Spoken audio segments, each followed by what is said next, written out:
अस्सलाम वालेकुम दोस्तों, कैसे आप सब? उम्मीद करता हूँ सब खैरियत से होंगे। अल्लाह आपको ऐसे ही खुश रखे। आज का जो हमारा किस्सा है बड़ा ही अजीब, बड़ा ही शानदार है। सुनिएगा ज़रूर, अगर इसे नहीं सुने तो क्या सुने। एक शख्स था, वो बाल कटवाने गया सैलून में। तो जो नाई होते हैं बाल काटने वाले, उनकी अक्सर आदत होती है बाल काटते हुए बात करने की। तो उसने उस शख्स से कहा कि भाई, इस दुनिया में तो कोई खुदा है ही नहीं, कोई परवरदिगार, कोई इस दुनिया को चलाने वाला है ही नहीं। तो उस शख्स ने बड़ी हैरत से कहा, क्यों भाई, हुआ क्या है? तो उस नाई ने कहा, क्यों, रोडों पे निकल के नहीं देखते तुम? कोई भूख से मर रहा है, कोई प्यास से मर रहा है, कोई नौकरी ना मिलने की वजह से परेशान है, तो कोई बिजनेस लॉस की वजह से परेशान है, तो कोई औलाद की वजह से परेशान है, कोई औलाद ना मिलने की वजह से परेशान है।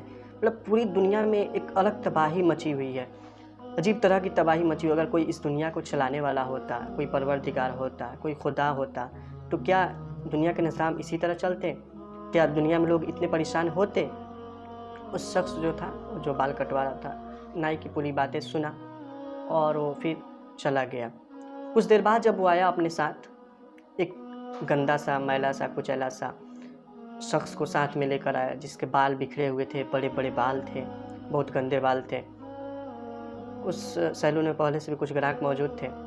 तो उस गंदे बाल वाले शख्स ने ज़ोर से चिल्लाकर कहा, भाई, इस दुनिया में तो कोई सैलून है ही नहीं, कोई नाई है ही नहीं जो हमारे बाल काटे। तो उस नाई ने बड़ी हैरत से कहा, क्यों भाई, हम हैं ना, हम तो इसी काम के लिए ही हैं, बाल बनाने के लिए ही हैं, सैलून हर जगह मौजूद भी है। तो उस शख्स ने उस शख्स की तरफ इशारा करते हुए कहा, अगर कोई नाई होते इस दुनिया में, कोई सैलून होता, तो इस बंदे के बाल ऐसे बिखरे हुए होते, इस बंदे के इतने बड़े बाल होते? तो उस नाई ने उस शख्स से कहा, देख मेरे भाई, असल मसला ये है, ये जो लोग हैं हमारे पास आते ही नहीं बाल कटवाने। हम तो इसी काम के लिए हैं ही, बाल बनाने के लिए, बाल संवारने के लिए। लेकिन जब ये हमारे पास आएंगे नहीं, बाल कटवाने के लिए आएंगे नहीं, तो हम इनके बाल बनाएंगे कैसे? तो उस शख्स ने कहा, तुम्हारे बातों का यही जवाब है मेरे भाई।